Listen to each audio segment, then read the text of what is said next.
Okay, so I'm going to go ahead and get started just for time's sake. So I want to talk to you guys today about dealing with the grief after narcissistic abuse, because I think that's something that we don't talk about very often, and it's just not talked about in the niche a whole lot. And we all talk about like how, yes, grief is a thing, and we know we're grieving, and we're grieving all these things, but I think it's really important to talk about how there's almost like, just like there's 5 stages of grief to like losing a loved one, I really believe that there's different stages to grief after narcissistic abuse. So I'm going to kind of go through this a little bit. And like I said, if you guys have questions, feel free to ask them, and I will answer them the best I can. If I don't have a good answer and I know someone that does, I'm the first person to refer you to go follow someone that may be better at a topic than I am. But so as you guys probably have heard of the normal 5 stages of grief, you know, there's the regular 5 stages are like denial, and then there's anger, there's bargaining, there's depression, and there's acceptance. And the thing about grief in general is that it's not necessarily a linear progression with grief. We kind of move in and out of them. We might get to acceptance, and then we start to grieve a little bit more, and then we go back. So it's the same exact thing when you're dealing after narcissistic abuse. The difference is that there's so many intangible things that we're grieving through this process because after narcissistic abuse, the difference is that there's so many intangible things that we're grieving through this process because it's almost harder to reach that place of acceptance because there's so many unanswered questions that are involved in that. So I'm going to use a lot of terms that are talked about in the niche. And so if you guys aren't familiar with a certain term, like please pop it in the chat and ask, and I can explain what those are. Because I know we throw a lot of terms around. With a certain term, like please pop it in the chat and ask, and I can explain what those are. Because I know we throw a lot of terms around on this topic. So when it comes to narcissistic abuse, I believe that the denial on this topic. So when it comes to narcissistic abuse, I believe that the denial stage in grieving after narcissism is going to be like your cognitive dissonance and your euphoric recall.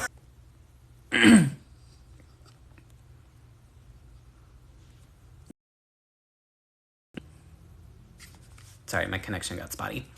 So like I said, the denial stage, I believe that's going to be your cognitive dissonance and the euphoric recall. So what the cognitive dissonance is that's where you really question your own reality so much about what actually happened to you, because during the relationship, your reality was constantly being hijacked from you. And it's a result of the gaslighting and the blame shifting and the deflection and how everything is always put back on you. And and they even like will say things like, oh, I never said that. Or, yes, I did tell you that I was going to be at work until 11. Like they constantly are making you question yourself and question what your true reality is. And that carries over into after the relationship. And you can ask yourself, like, was it really that bad? Was I the toxic one? Was I the narcissist one? Like, why wasn't perfect? You know, and you just have these questions of what your reality really is. And we all go through that at some point or another. And depending on how bad it is how long that can last. And then the euphoric recall kind of goes along with that perfectly, because euphoric recall is where we stay in this denial stage of like how bad the relationship really was, because it's really hard to accept how hard and how difficult and how painful that relationship is or was. Because when we can accept like how bad there's a lot of pain that's associated to that, and our brain is really good at kind of shielding itself from that emotional pain. So we can go through this phase of euphoric recall where we remember the good parts, like we remember the love bombing phase, or we remember like the good times that we have, because here's the reality of the situation. Nobody's going to stay in a relationship that's bad all the time. Like we have these good moments that happen throughout the relationship that keep us holding on. And I remember I would say things to myself during the relationship, like if I can just, because it was like a cycle, like it was like clockwork. I remember when it would get really bad, I would just tell myself, if I can just make it through like another week, it's going to get good again, because it always does. And that's what I would hold on to. And we have this like carryover after the relationship's done, where we tend to think more about those times because it helps us kind of avoid that pain and stay a little bit into the denial part. So that's going to be kind of the first stage. And again, when it comes to grief, just like when you're grieving a loved one, these aren't necessarily linear progression of the stages. These are just how I relate the 5 stages of grief to narcissism. I'm just going to check this real quick, see if there's any questions that I can answer really fast. Is it normal afterward to get freaked out by even the thought of a new relationship? I would honestly be very surprised if you weren't freaked out by the thought of a new relationship. And just so you guys know, there is a webinar that's coming up. I believe it's on January 25th, and it's actually about dating after toxic relationships, and they go into this kind of stuff. It's a live webinar. I know anybody that's registered does get a copy of the actual recording, and it's a panel. There's like 6 people on the panel, and there is a link to that in my bio if you're interested in checking out the information for that. I'm not one of the panelists, but I know a lot of the panelists that are on there, and it's going to be really good, and I think it's an important topic. So if you guys are in that phase, or even if you just want to do some preemptive work before you get into that phase, I would definitely check out the webinar, because the panel, like I said, is really good. It's being hosted by Stronger Than Before. You've probably seen her on here as well. Okay, so I'm gonna keep going. Like I said, pop questions here in the chat, and as I like have a break in between what I'm talking about, I'll come in and check on them. Okay. So the second stage, like the normal stage of grief, which is going to be anger. This is what I associate rumination with. So if you guys have heard that term, rumination is essentially where you're replaying the relationship over and over and over again because there's so many unanswered questions. And it's like, I believe that there's a part of rumination that is actually really helpful. And I think it's a little bit healthy if it's done correctly, because I think it is important to look back on the relationship without these rose-colored glasses on, so you can really start to, again, see what the relationship was and break that dissonance and that euphoric recall and start to connect the dots and piece together like, oh, well, what that was it was really this. And when he said that, he was probably doing that. Or when she did this is what, like, there is a little bit of a healthy part to it, I'm going to say. The problem with rumination is that it can very easily turn into dwelling, because we, with these kind of relationships, there's so many, like I said, unanswered questions that when you answer or you figure one question or one thing out, it almost leads you to like 6 different questions about that same topic. And so that can be where it gets into this rabbit hole. And for me, rumination was 100% the hardest part to get over, because I've always been the kind of person that I like to know the why. Like, I like to know the why behind things. I like to have explanations. It's really important to me to understand things, and it's hard for me to just accept things as they are. I think that's why one of my favorite subjects in school was math, because I could always solve the problem. History was my least favorite because it was just like story time, and it's like, okay, and there's so many things in history that just don't have logical explanations. So I like having the why behind things, and it was 100% the hardest cycle for me to break. I had to figure a lot of this stuff out on my own, because nobody could really tell me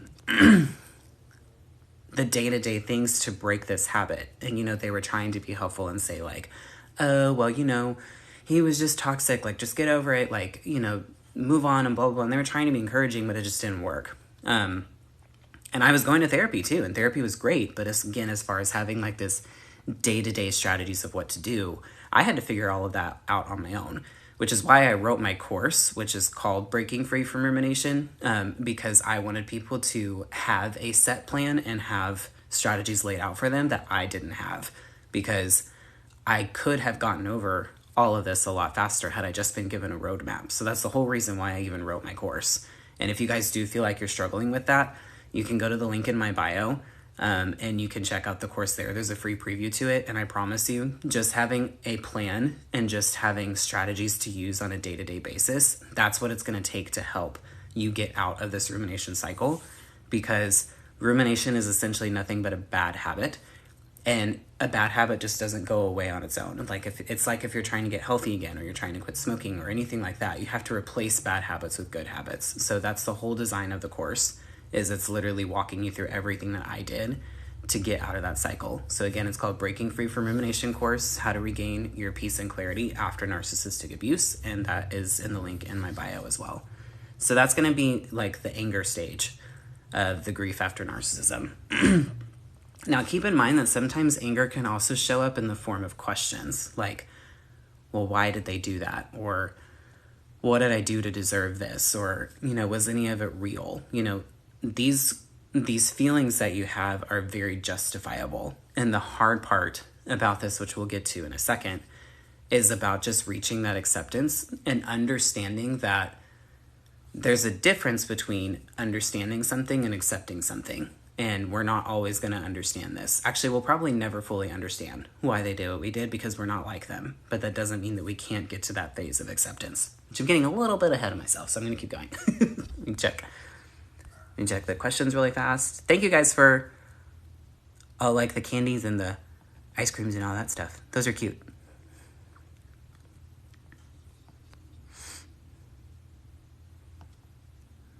Okay.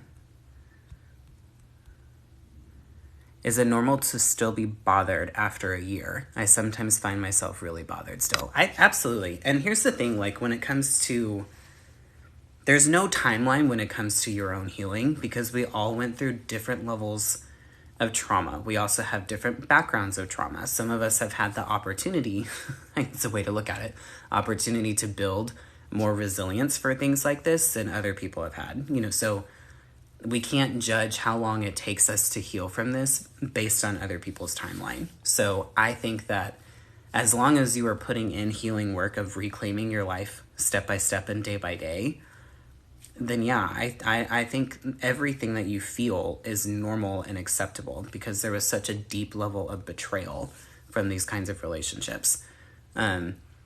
Again, everybody was in the relationship for a certain period of time. Different levels of trauma happen in the relationship.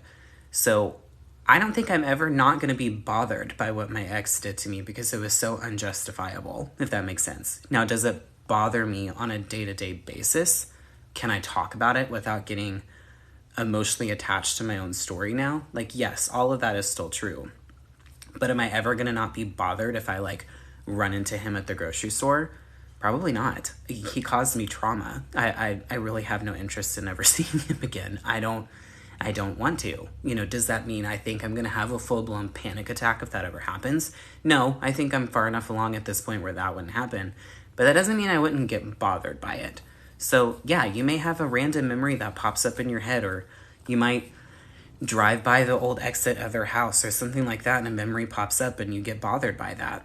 It's how you react to being bothered. If you let it continue to affect you throughout the rest of the day or even the rest of the week or anything like that, then that's maybe where we need to get some strategies put in place and also find some healthy distractions. One of the things that helped me the most with healthy distractions was something called the wellness wheel practice. It essentially just taught me how to take certain activities that filled my cup and were meaningful to me, and I was able to figure out what things worked for me when. So if I was really stuck in my own head, journaling worked really well for me. If I just was kind of feeling sad, or if I was just feeling really gross and not confident, then I usually would go for a run. If I just felt lonely, then I would set up quality time with friends or my family. And again, this was all stuff that I just had to figure out on my own. So I did also write a book on that, which is this one right here. It's the Wellness Wheel Journal. The link to that is also in my bio. You can either get a paper copy on Amazon or you can get a PDF on my website. That helped me the most. It's still a practice that I do to this day, dang near 3 years later. And it just taught me how to take care of myself again, but also again, help me redirect my own thought process, if that makes sense. So if you find yourself just not knowing how to get out of this rut mentally, sometimes you just need to find some healthy distractions. And that practice was introduced to me by my therapist, and that could potentially be really helpful. There's also some other journals that are out there. If y'all can't tell, I really like to journal. There's this one, which is called the Healing Journal. It's written by Roller Coaster of Love. This is also in the link in my bio. First of all, the cover is just really pretty, but it just goes through. It's really kind of more of an open journal. This one which is called From Fantasy to Reality. This is by Raw Motivations. This one's a little bit more guided, so it does gives you like specific questions. So there's lots of different ways out there. The workbook that I put together, it's kind of more of like a reflection activity instead of an actual journal. So it just depends on kind of what works well for you. But again, all those are in my bio if you want to check those out. Okay, so the third stage when it comes to grief after narcissism. So the normal stages of grief is going to be just guilt. The normal stage of grief is going to be bargaining. When it comes to narcissistic abuse, what I equate to this is our guilt that we carry after this relationship. There's so many different layers of guilt. At least there was for me. Because when I entered this relationship, I had kids from a previous marriage. So probably the worst guilt that I had was actually going to be the dad guilt. Just the fact that I like exposed this monster to my kids, that I allowed this horrible human being to enter my circle. That was the guilt that took me the absolute longest to get over. Because if I'm honest, I think if we're all honest with ourselves, we know that we saw red flags. We made some choices and we made decisions to ignore the red flags because of whatever was going on in our own brain and whatever story we were telling ourselves. And that was really hard for me to get over, because I'm very protective of my kids, and I justified a lot of things because here's how it would go down. So I have 50-50 custody with my kids. So I would have them 3 to 4 days a week. The best days of the week was actually when my kids were there, because he put his best foot forward when the kids were around, especially if we were around like my family with the kids, because he was trying to impress everybody. And it would always get bad as soon as the kids went back to their mom. And so I justified a lot in my brain that, well, he may not be the greatest to me, but he's at least good with the kids. But little did I know that my kids were still suffering because their dad, aka me, was not functioning at his best.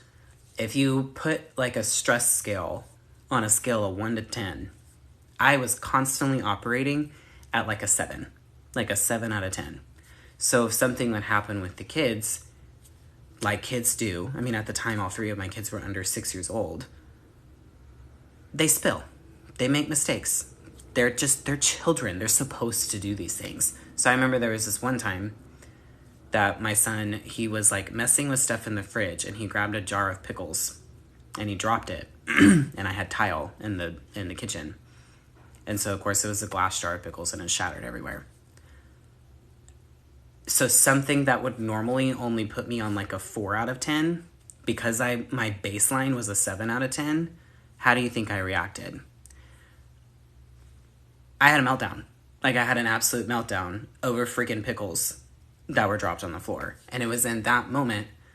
Now, obviously, like the thing I will give myself credit to, I am the first person that always apologizes to my kids when I overreact. And that's something that I actually take a lot of pride in, because I'm not afraid to apologize, because my parents are great and I grew up overall in a very healthy home, but I didn't hear I'm sorry very often when they overreacted. And so it was really important to me to be the dad that's okay to sit down and be like, you know what? I did not handle that well, and I'm really sorry. Will you please forgive me? And I promise that I'll do better next time. But I just realized that I was having these like overly reactive responses to small things like that. And that's how this relationship affected my kids. So even though he didn't necessarily directly cause harm to my children, he indirectly caused harm to them because I was not operating at my best. So the dad guilt was really rough. And it was just the fact that like essentially my kids went through 2 divorces because of me. I was never married to my narcissistic ex, so we did live together. So in the eyes of my kids, like it was essentially like another marriage, really. So there was so much of that was attached to it. And there was a lot of just like self-guilt because I broke up with him like 3 months into the relationship at first. And I allowed him to talk himself into coming back into my life. So I had a lot of guilt associated with that. So you may feel guilty that you stayed as long as you did. You may feel guilty that you tolerated that abuse, or if like things happened to you in front of your children, maybe you feel guilty about that. Like you can feel guilty that you were just pushed to your own breaking point and were a victim of a reactive abuse situation. You know, there's so many things that we can feel guilty for after these kinds of relationships, and that is a very normal stage to it. And again, it's just a matter of learning how to forgive yourself and just to allow yourself to understand. Again, it's this whole like understanding thing. Understand the kind of pressure that you were under, and understand that you were in pure survival mode during this relationship, and that you were operating at a constant state of anxiety. And most of us can see a difference in how we operate once this person is gone. Even if we're dealing with a lot of things overall day to day, our anxiety usually does feel a little bit lower. We may be a little bit more present with our kids. So when we can see that difference, it allows us to understand, like, back then, well, I wasn't able to operate under my best because I was constantly in that survival mode. And that helped me a lot. And then just making that commitment to myself that whenever I was ready to start to invite someone back into my circle, that I was just going to treat it differently. I was going to take it slower. I was going to expose them to my kids slower, really take the time to get to know them, listen to my gut. Well, not just listen to my gut, like listen to it and not ignore it. And just commit to myself to do better next time. And that's really all that I could do. All I could do is apologize for not being my best, and just continue to move forward with my kids. I'm going to check this real quick. I'm on 5 months after leaving him. Well, congratulations. I'm on 5 months after leaving him. Well, congratulations. There was only a couple times where I had to see my ex after I left, and I remember how triggering that was, even if it wasn't necessarily a bad interaction. It's kind of like picking out a scab, and it just opens that wound up again. So I would just, again, I'm a big journaler. Maybe take some time to just journal out your thoughts. Try to get some good sleep tonight. Find ways to just take care of yourself, because that was what I had to do after those moments. I think I hit anger before I actually left, so I'm angry at him for putting our marriage in this. Oh yeah, I absolutely would agree with that. I definitely hit an anger stage before I finally kicked him out too. You should go on a podcast and talk about your story. You know, I've been told that several times, but I'm afraid if I start it, I wouldn't keep up with it very well, so that's like the only reason why I haven't, but I appreciate you saying that. Does the embarrassment of discard ever go away? Yes, it does. And it depends on like what you're embarrassed about. You'll eventually get to this point. And again, if you are doing the work, and I know that the work is hard to define because the work is a little bit different for every one of us. And it's very rare that people give us like specific things to work on a day-to-day basis after we leave. But if you are doing the work, you are going to get to this place where you were actually indifferent towards this person. Like, you don't wish them harm, you don't wish them well, you're just indifferent. And so a lot of these like negative emotions that we feel towards the situation, embarrassment being one of them, the embarrassment will almost turn into gratitude, because it's like, you know, yes, the way that this happened was awful, and I say all the time, I wish that I could have gotten to where I was without the trauma. That would have been great. But I'm grateful that I seized the opportunity to redeem my life. And I'm grateful that I seized the opportunity to work on myself and to ask these hard questions. You know, I'm never going to attribute that my trauma is what made me stronger, but it was the work that I did after my trauma in making that decision that I wasn't going to let this individual define my life or alter the direction of my life. So it does go away, but a lot of this, what I think is important for us to understand, is that with these particular relationships, it's not time by itself. It is a combination of the time and the work that we put in. That's what gets us over a lot of these negative emotions. And again, if you feel like you just need some sort of direction and some sort of guidance on what to do on a day-to-day basis, that is exactly why I wrote my course. And it's called Breaking Free from Rumination. The link to that is in my bio. And it literally walks you through certain activities to do, like reflection, things to work on, It helps you process a lot of what happened to you so that way you can reclaim your peace and your clarity after these kinds of relationships. It's a self-paced course. It's only 6 weeks. You can't speed up the course, but you can take as long as you want to. So if there's like a certain week, maybe that takes you a little bit longer to process, you can take as long as you need to. And anybody that's enrolled in my course also gets a discount on my coaching calls as well. And it's like exclusive to people on the course. So if you guys do feel like you need the direction, that is the exact work that I did. And it took me really, genuinely, it took me 6 weeks of working on myself. And that's what broke my trauma bond. And that's in the link in my bio. There's a free preview for it so you can see what it talks about. So if you do need that guidance, that is available to you. I'm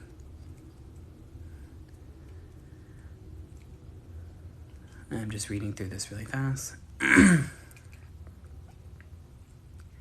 Oh, okay. So I was going to move on, but I like this question. Why do we act nice after a breakup with a narcissist? I still try to be overly nice to my ex. Ooh, I struggled with this one real hard. So my ex was like really adamant about staying friends after we broke up. Like he said things to me about like, you're really the best friend that I have. You know, I can't imagine, like, I know it didn't work. He would literally say things like, you know, I'm excited for you to meet someone that's so much better than me and all this stuff. And like really kind of trying to play the martyr. Looking back on it now, it's gross. And I really played into it. Like I shouldn't say I played into it. I really didn't want to stay friends with him at first because I was such a freaking hot mess. But the reason that I did, and I tried to like appease him with this, is because I didn't want to give him ammunition to talk bad about me, because I was really trying to avoid this whole like smear campaign and the demonizing phase. Little did I found out very quickly, it didn't matter what I did. The demonizing and the smear campaign were completely unavoidable, because there was a mutual friend of ours that actually reached out to me a couple months into this whole like being friends thing and told me some of the things that he was saying about me, which were just complete fabricated lies. Like I'm talking that I never worked, that I was an alcoholic, that he had to pay for everything. Like he was literally making up just total bullcrap about me. And it was this click moment of literally nothing that I do is going to avoid this, because if he's going to do this whether I'm friends with him or whether I'm not, whether I'm nice to him or whether I'm a bitch, like he is going to twist the story, and I'm always going to be the villain in his story because he's incapable of accepting responsibility. Even people that were mutual friends of ours, like he knew were kind of more on my side, he still didn't admit anything that he did. It was just, well, there were just things that we couldn't work out. Well, yeah, that's one way to put it. And I think it's because we have been trained throughout this whole relationship to get into this like people-pleasing mode, especially with this individual. Like we've been trained to compromise our own mental health, and we've been trained to compromise like our emotional needs to appease theirs. And I think it was so interesting because I remember my therapist, she brought this up to me, and it was like, she verbally like slapped me in the face because, you know, again, I was really working on things, and I was really like working on my self-worth and like all this stuff. And I was actually starting to oh my God, I can't talk. I was actually able to start setting up boundaries with other people because I really saw my worth in certain areas. But the one person that I wasn't really able to do that with was my ex. This was back when we were still like friends. And she asked me, she was like, it's very interesting that you're able to see your self-worth in all these other situations, but you can't do that with him. And I hadn't really clicked with that before. And I think it was just because I still, for a lack of a better term, I was still trained to act a certain way, to be a certain way, to not stand up for myself. That standing up for myself made me unsafe with this person. And I think that was the biggest part of it, is because of history. Standing up for myself led to yelling. It led to things being thrown around. It led to walls being punched. I was really fortunate that he technically didn't lay a hand on me. Technically. But I just knew that standing up for myself led me to a place that was not a safe one. And so it was a gradual thing. Like, instead of I feeling like I had to respond to his text messages right away, I would set a timer. Like, if he texts me, it's like, okay, you're going to wait an hour before you text him back. Now, was I dying a little inside every time, like for that whole hour the first time I did it? Yes, because again, I was trained.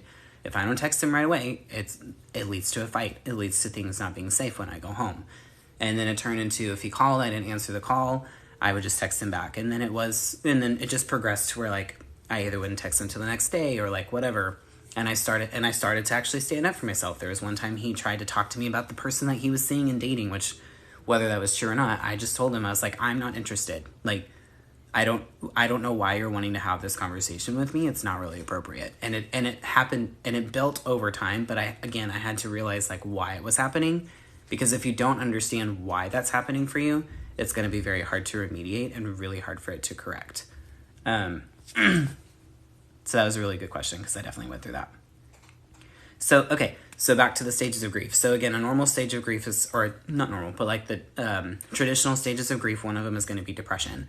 And I feel like this is kind of common sense when it comes to after narcissistic abuse, but one of the very common phrases during our low period is we feel like we miss them. And this can be a really frustrating feeling that we have, because it's like, why do I miss someone that was so incredibly terrible?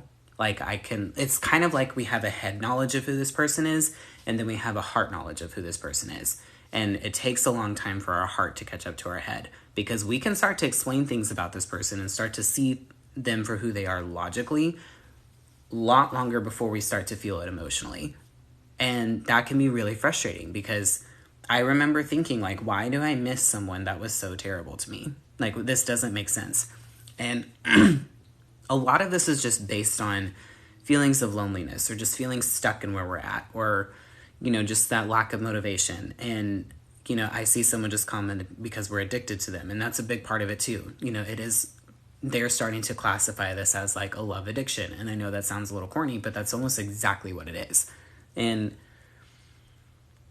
a lot of what we are missing is what we thought that they were. Like, we're missing this facade. We're missing the future that we thought we were building with them. Like, we're missing everything that was unfortunately not real. Nobody misses the monster. Like, nobody misses the actual abuse. I don't ever hear anybody saying that, but they miss when they went on this trip together. Or, oh, I miss when we used to always do this together. I miss how he treated me at the beginning. And a lot of times it can really be related back that we just miss having a partner. Like, we just miss having someone to share a life with. And again, there's nothing wrong with that. But it's really important if you are ever going through this period of time where you feel like you're missed them, one of the things that I would highly recommend for you to do is to actually ask yourself a couple of questions. And the first question is going to be, what do I miss right now? And like, list it out. And, whether it's, I miss having someone to talk to when I come home. I miss having someone to talk about my day to.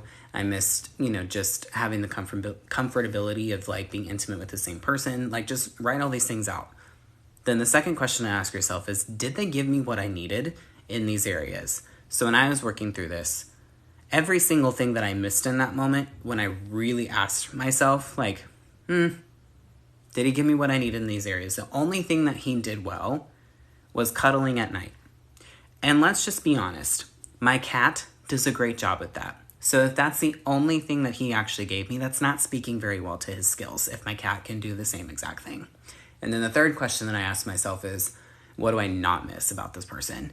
And usually that list was a lot longer than what I did miss. And what I realized was I didn't miss him at all. I just missed having a partner. And again, there's absolutely nothing wrong with that.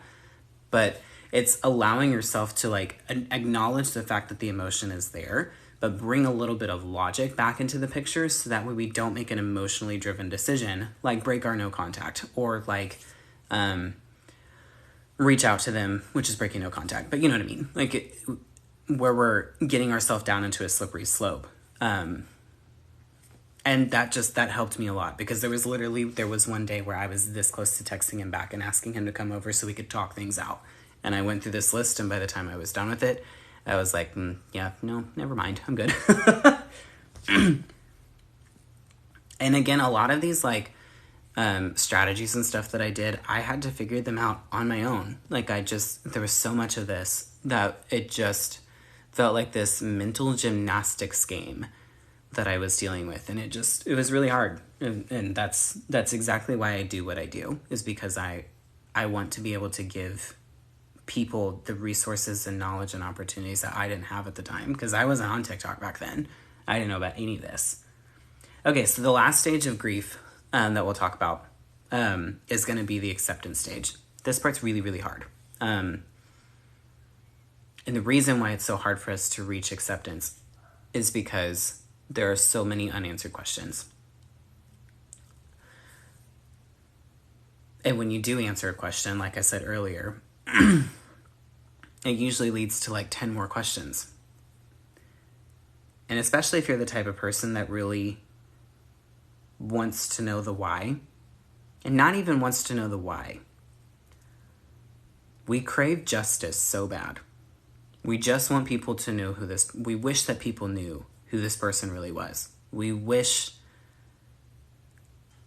that the experience that we had, because especially if you're someone like me, who didn't necessarily have the physical markings and the physical bruisings of my experience, there was no tangible evidence of what I was going through.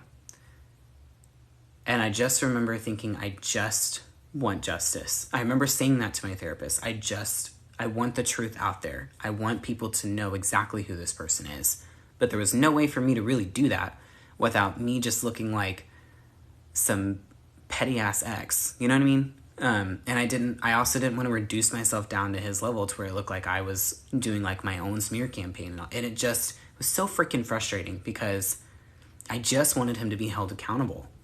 I wanted him to know that he didn't get away with it, that I saw him for who he was. You know, in the relationship, I never caught him cheating. I didn't find out about him cheating until 2 weeks after we broke up. And it took me a month before I ended up telling him that I knew, because I didn't think that it wasn't going to give me anything that I needed, and it didn't. He obviously ended up denying everything, even with the screenshots. But we crave this justice so much. And when you can get to the position where you can know that there is a difference between understanding and accepting, we're never going to fully understand them. We are never going to fully understand why they did what they did, because we are not like them. We would have to reduce ourselves down as a human being in order for us to understand the choices and the decisions that they made.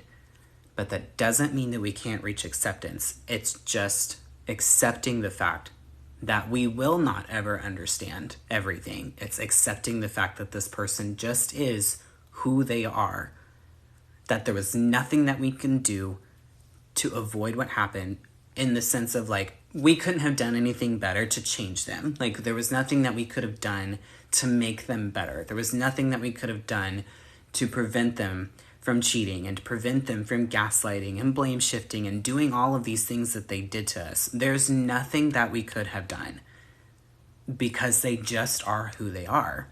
Unfortunately, we were just a cog in their machine. They use people like goods and services, where they just use and abuse people to get what they need out of it.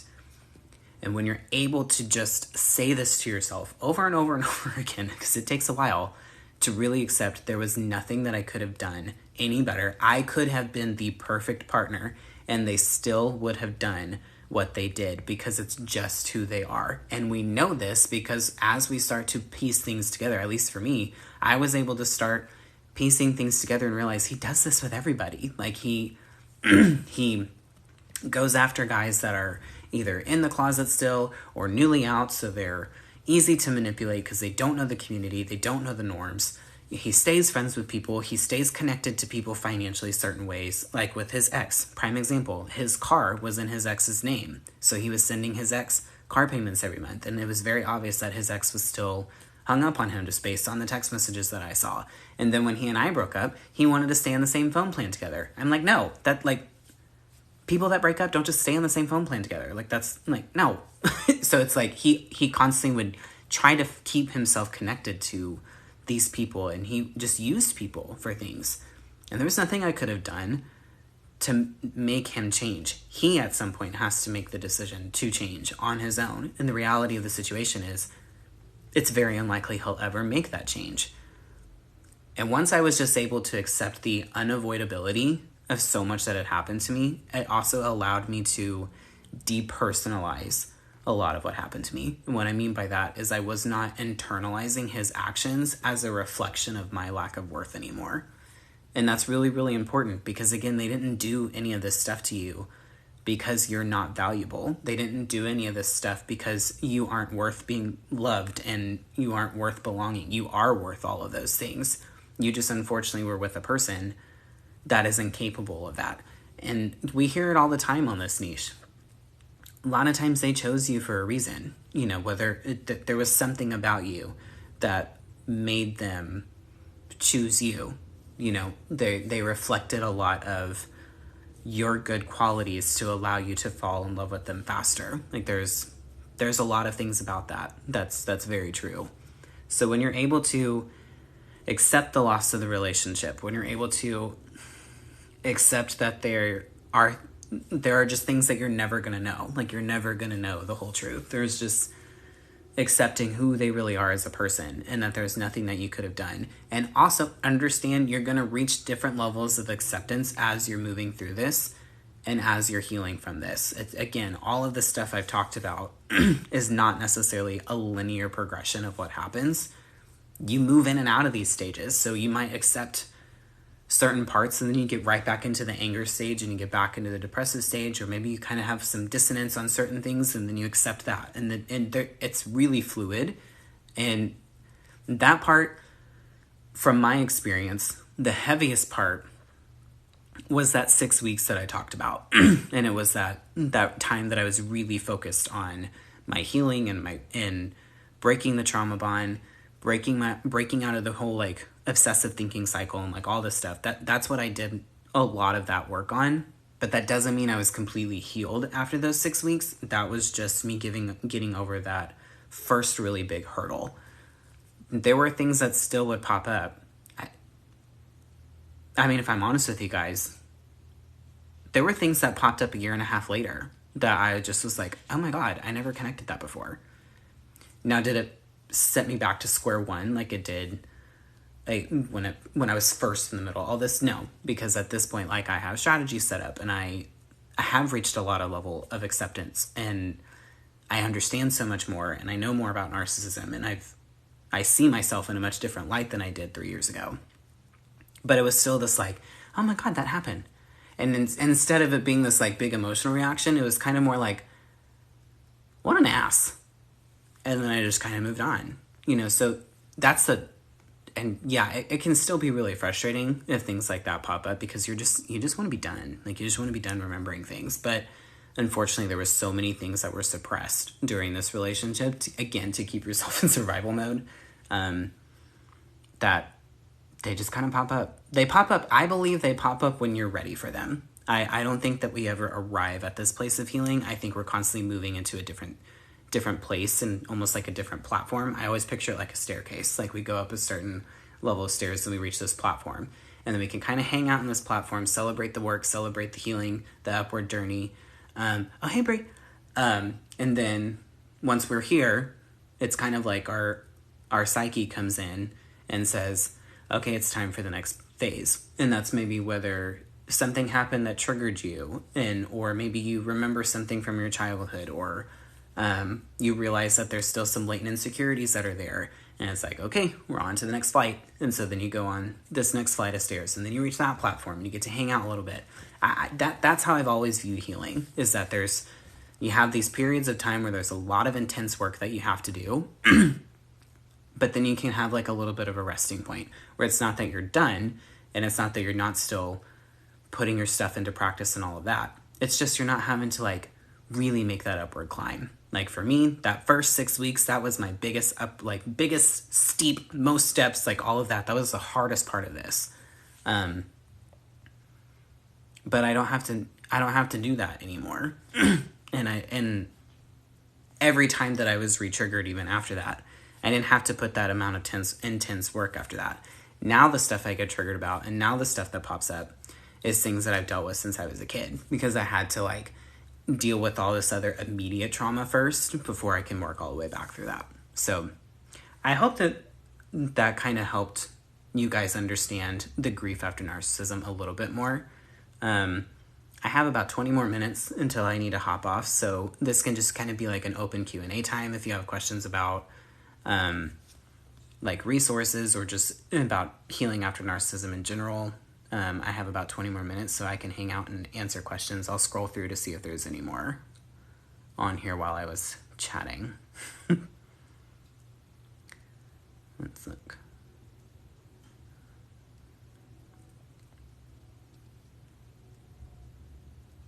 Okay. Oh, I'm making some great comments on here.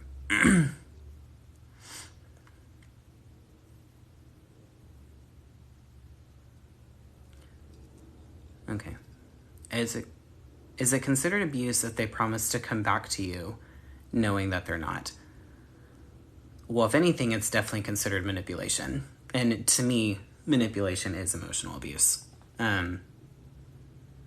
So I guess to answer your question, yes. If they have every intention. Because what that is, there's what that is. When people are telling you, like if you have a toxic or narcissistic ex that's telling you they're going to come back, that's what breadcrumbing is, kind of.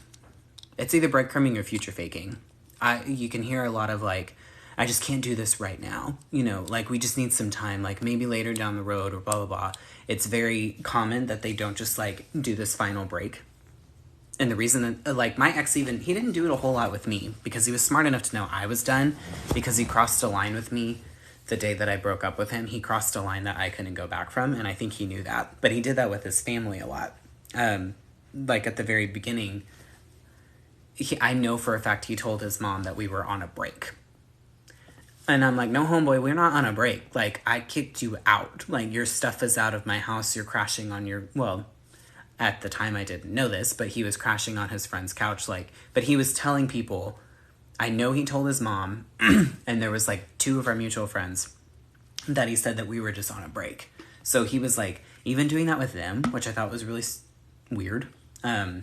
But it's very, very common that they'll actually do that, like, with you. The only reason that didn't happen with me is because he knew I was done. Like, again, he crossed a line I couldn't go back from, and he knew that.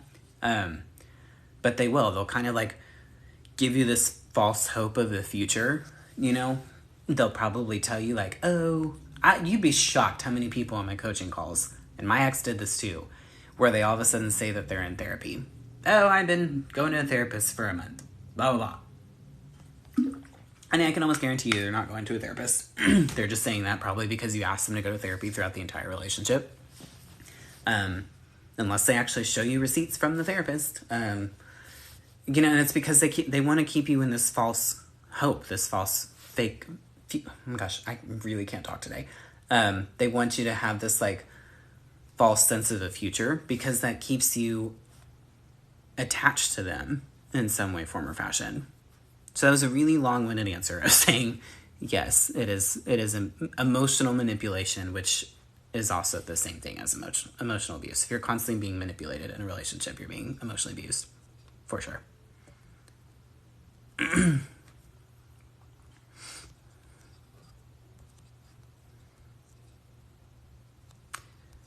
April said, Trey, you sell a journal. So I do. So I have this journal right here. It is called the Wellness Wheel Journal.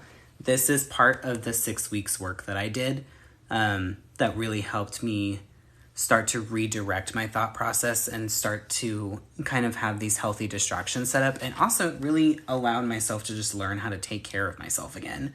Because when you're in these relationships, you don't really have the emotional capacity to take care of you. And there's a lot of meaningful activities that got robbed from you. So whether that's like quality time with your friends, quality times with your family, just being physically active, doing like, I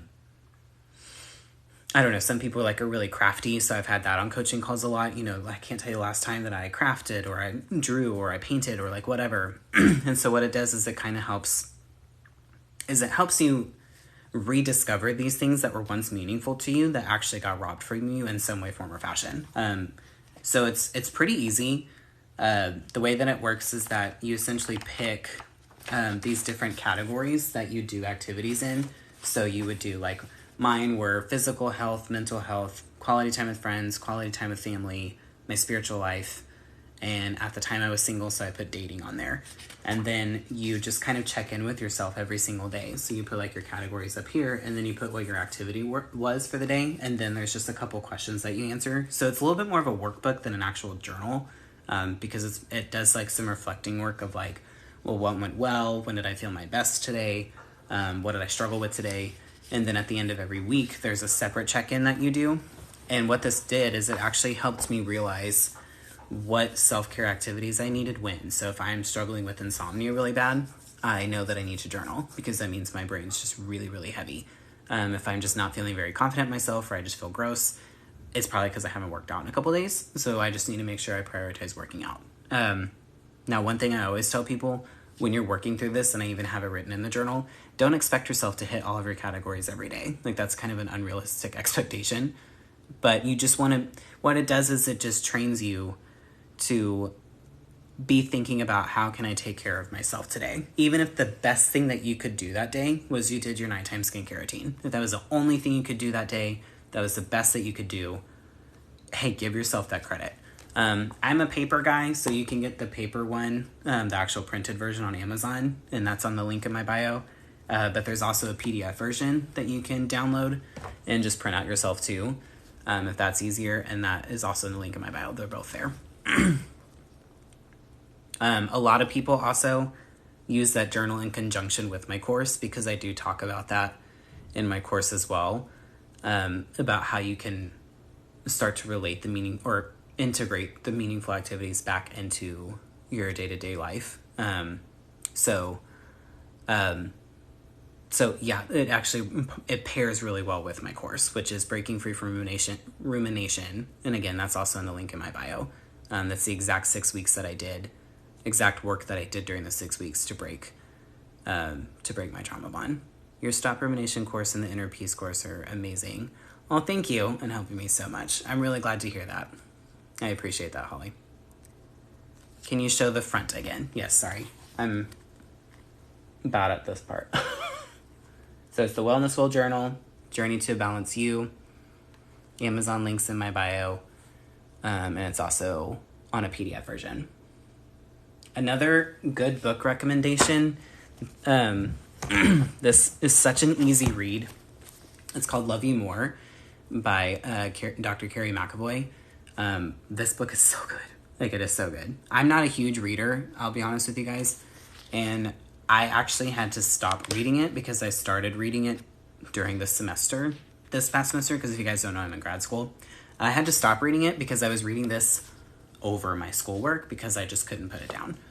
So it's kind of like, not really necessarily her memoir, but it really talks about her experience and her story.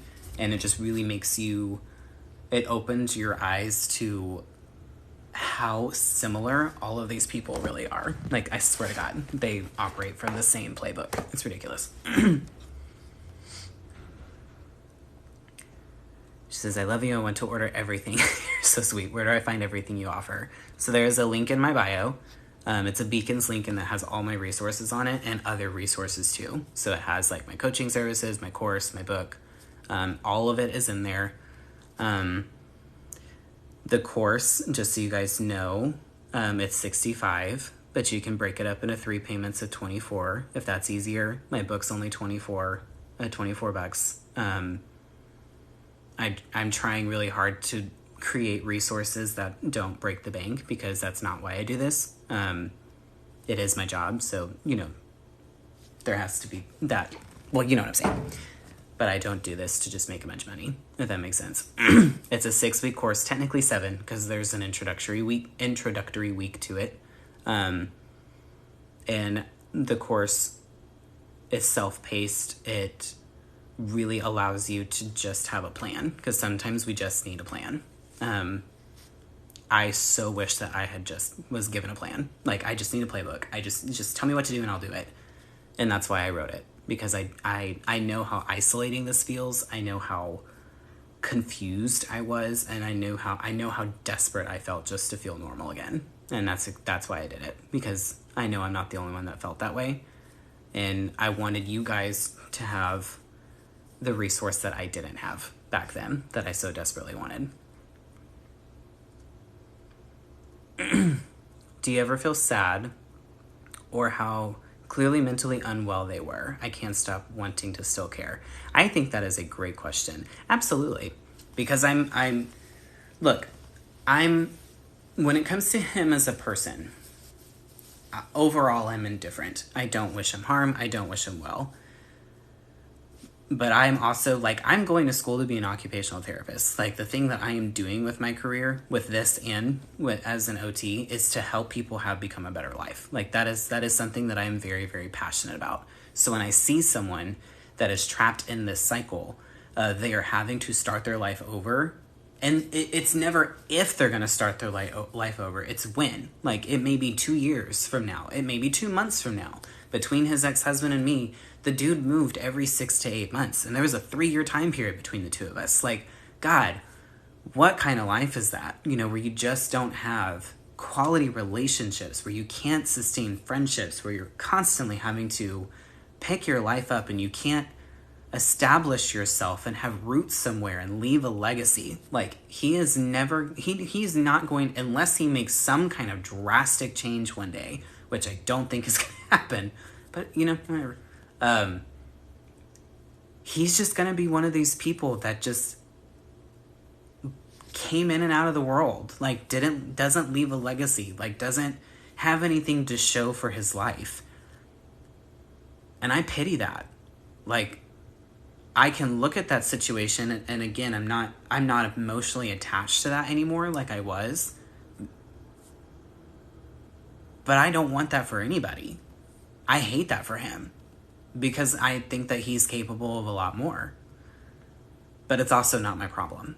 I can't fix that. I can't do that for him. And I tried to do that during the relationship. I just kept telling myself, if I can just show him what a healthy relationship looks like, he can be better. He can do better. He can have better.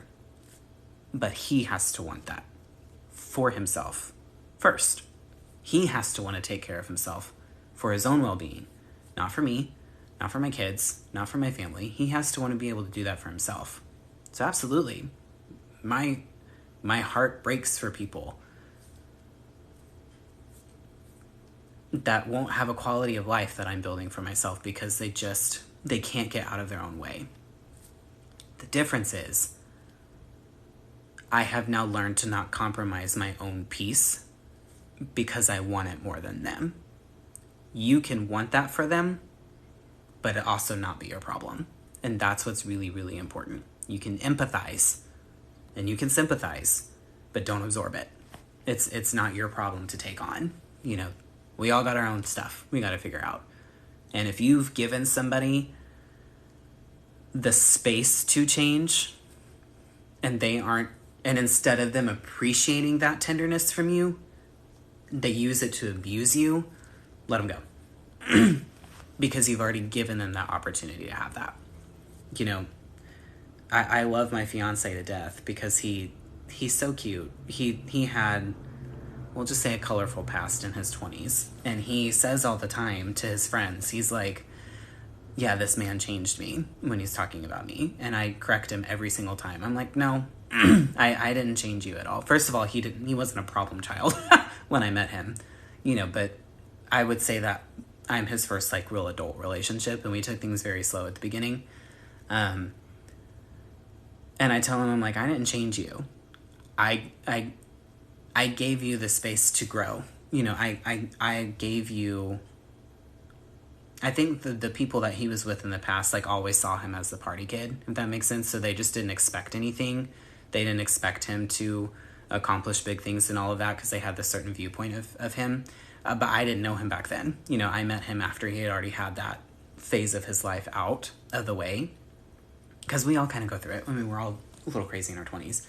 But because I never knew that version of him, I didn't hold him to that standard. I poured belief into him. I'm like, you can do whatever you want to do. Like, you can do this. Like, you are capable of this. You are capable of that. And I gave him the space, but he's the one that's done the work. Like, he's the one that has made the decision, like, you know what? No, I want this kind of life. I want to be a stepdad. I want to, build a career. I want to go for my dreams and blah, blah, blah, blah, blah. But I correct him every time. I'm like, I didn't change you. Like, again, you did it yourself. He has grown so much in the past. Well, actually, it's 26 months today, to be exact. And I love watching that growth in him. And the reason why I'm telling you guys this is because that's what I wanted for my ex. Now the difference between my fiance and my ex is my fiance's never abused me. But with my ex, I wanted him to have that. I wanted him to have that win. I wanted him to have that victory. But I wanted it. He didn't want it. And I can't make someone want it. Even when it comes to like my patients as an occupational therapist. I can want it for them all day long to be able to walk again. I can want it for them all day long to live independently at home. But they have to want it too. It's I can create the environment for them to become independent, and I can help with adaptive equipment, and I can help give them strategies and all this kind of stuff. But ultimately, at the end of the day, it's up to them. It's up to them to take charge of their own healing, and it's the same thing with this. It's the same thing with any kind of person, really. That was really long tangent. I'm sorry, y'all.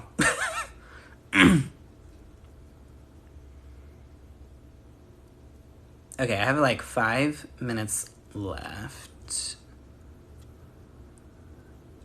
Oh, here's one question. How long were you trapped and how long have you been free? So I was in the relationship for 18 months. We lived together for 10 of those months, and I have been out since May of 2020. So going on 3 years now. He said, I've changed so much for you. Like, no change for yourself. And you know what's funny is, like, my ex also said that when I kicked him out, the day I kicked him out, one of the things that he said was, do you think I'm really going to take care of myself if you're not in my life? Because I take care of myself because of you. And that's when I looked at him and I said, and that's your problem. Like, first of all, you're not doing everything to take care of yourself. And second of all, if you're doing it for me, you can't put your reasoning for taking care of yourself cannot be for someone else. I think it can be a good motivating factor. Like, for instance, at one point in time, I used to weigh 270 pounds. I now weigh 185. When I first started getting healthy again, I did it because I wanted to be able to play with my kids and not be winded. So yes, to start my journey of getting healthy, I did it for my kids because I didn't have enough worth in myself, really, to start that journey on my own for myself and by myself. But as I was into the journey, the motivating factor switched from I'm doing this for my kids for I'm doing this for me. I'm doing this because it makes me feel better about myself. I'm doing this because I like being able to walk upstairs without getting completely winded. I like being able to go up. I like being able to have the energy to go outside and play football and soccer with my kids and not say no because I'm too tired. Like, I changed the reason of why, and that's why I've been able to keep the weight off for so long, is because my motivation factor is everything that it's doing for me. Knowing how it felt when I weighed that much versus how I feel now. It's a more motivating factor for me. But I did have to have a little bit of an external motivator when I first started because I needed that. I needed an external motivator to start, but to maintain was an internal motivator. And, you can want to start to get better for someone else, but ultimately to sustain that, you have to do it for you. And by the way, that's also the same for your healing journey too. Like, you can maybe start it because you want to be better for your kids and you want to be better for the people around you and get back to feeling normal. But to continue this journey, again, to continue this whole like healing process, you have to be your own motivational factor because that's what keeps you growing and that's what keeps you reaching new levels of healing, if that makes sense. If y'all can't see, this is why I like to come on the live and have a topic of discussion because it keeps me in my boundaries a little bit. Because when I start free talking, like y'all just have to put on a comment like, okay, Trey, that's enough.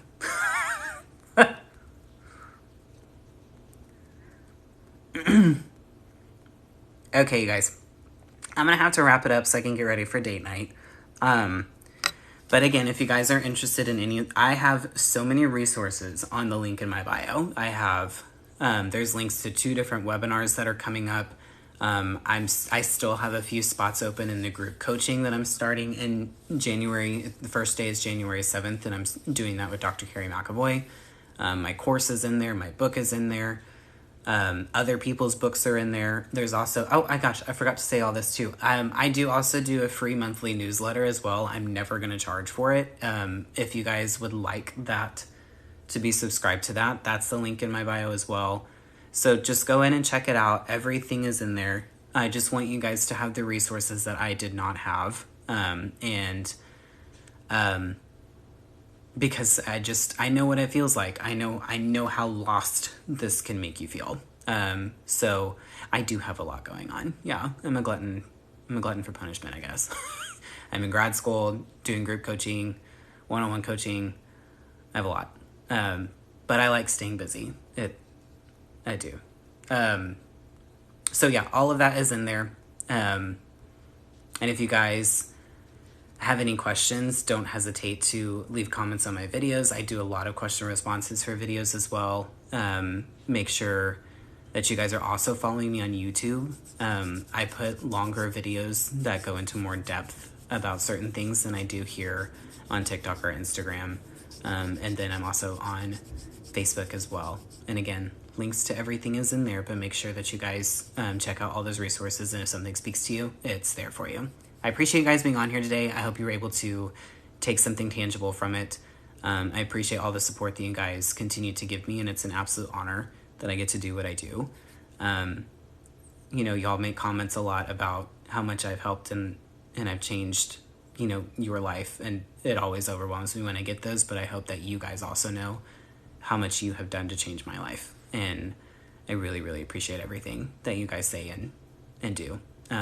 So I love you guys very much. I hope y'all have a wonderful evening. If I don't see you before, I hope you have a great holiday season and a wonderful start to the new year. Let this year be the year for you. Let it be the year that you reclaim your life and that you redeem yourself from all the things that you never deserved. So y'all have a great night, and I will be on live again. When am I going to go on live again? Just so y'all are aware. Oh, actually, I'm going live tomorrow at 1 p.m. Central Time with Dr. Carrie McAvoy. So if y'all are free, come check us out. And again, happy holidays to you guys. Love y'all.